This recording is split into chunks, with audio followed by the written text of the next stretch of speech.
Assalamualaikum semua, selamat datang di kanal YouTube Lingkaran Terpopuler. Semoga teman-teman semua yang menyaksikan video ini dalam keadaan baik-baik saja ya.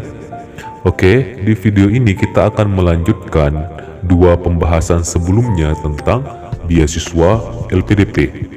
Namun di part yang ketiga ini kita akan membahas sanksi yang diberikan oleh pihak LPDP kepada mahasiswa penerima beasiswa LPDP yang enggan pulang ke NKRI.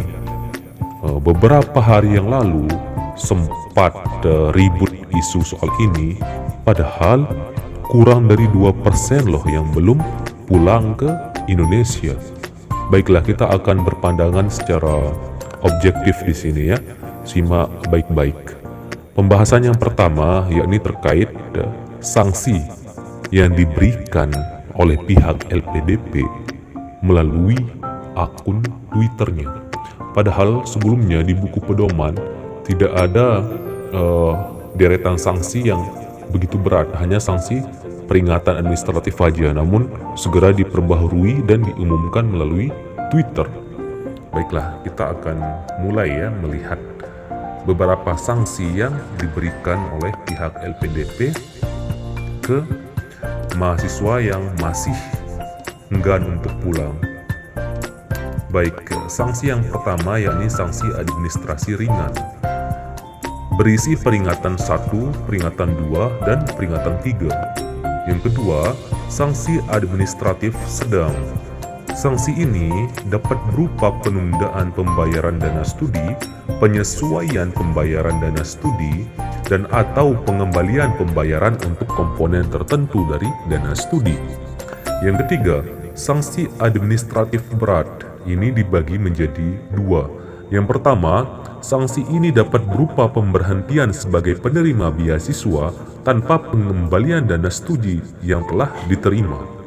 Yang kedua, pemberhentian sebagai penerima beasiswa dengan kewajiban mengembalikan dana studi dan pemblokiran mengikuti LPDP.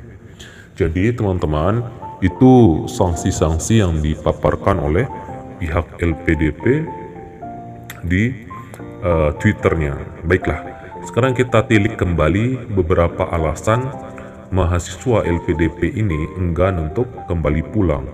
Padahal ya cuma sedikit sih yang belum pulang ini. Yang pertama, biaya sekolah anak di luar negeri, khususnya di Inggris itu gratis. Nah, itu salah satu alasannya. Ya, memang seharusnya dari SD sampai SMA itu digratiskan gitu, biar tidak ada alasan seperti ini timbul. Padahal negara kita negara besar ya. Mencerdaskan kehidupan bangsa pun sulit. Jangankan begitu, akses jalan ke sekolah aja banyak yang harus melewati maut. Oke. Yang kedua, menghindari pajak. Nah, ini bukan mahasiswa aja sih yang banyak menghindari pajak ini, Pak. Tapi itu pengusaha-pengusaha itu banyak yang taruh hartanya di luar negeri. Coba dikondisikan lagi pajaknya ya, Pak, biar alasan seperti ini tidak ada lagi. Yang ketiga, kurangnya lapangan pekerjaan. Nah, ini masalah lagi. Ya, sangat banyak wisudawan yang wisuda setiap 3 bulan, 6 bulannya. Namun, lapangan pekerjaan yang dibutuhkan itu sangat sedikit. Lapangan pekerjaan itu membutuhkan misalkan di bidang ini sekian orang, namun di bidang lain tidak dibutuhkan sehingga menjadi pengangguran. Nah, kita sama-sama mencarikan solusi hal ini, Pak. Saran dari saya, mulai detik ini silahkan kembangkan usaha-usaha yang ada di desa itu. Misalkan ada pengusaha 5 orang di desa itu, bantu mereka administrasinya, bantu mereka keuangannya. Lalu ketika sudah berkembang usahanya, rekrut pemuda-pemuda yang sudah diberikan pelatihan oleh pemerintah juga. Jadi ada sinergitas di sana. Itu sedikit saja ya, Pak, rencana yang saya berikan. Yang keempat, menikah dengan warga negara asing dan menetap di sana. Ya, yang namanya jodoh juga, Pak ya. Yang kelima, lanjut studi S3 dengan diakomodir izin studi lanjutan. Nah, ini juga diakomodir, namun teman-teman yang LPDP pulanglah beberapa hari di sini.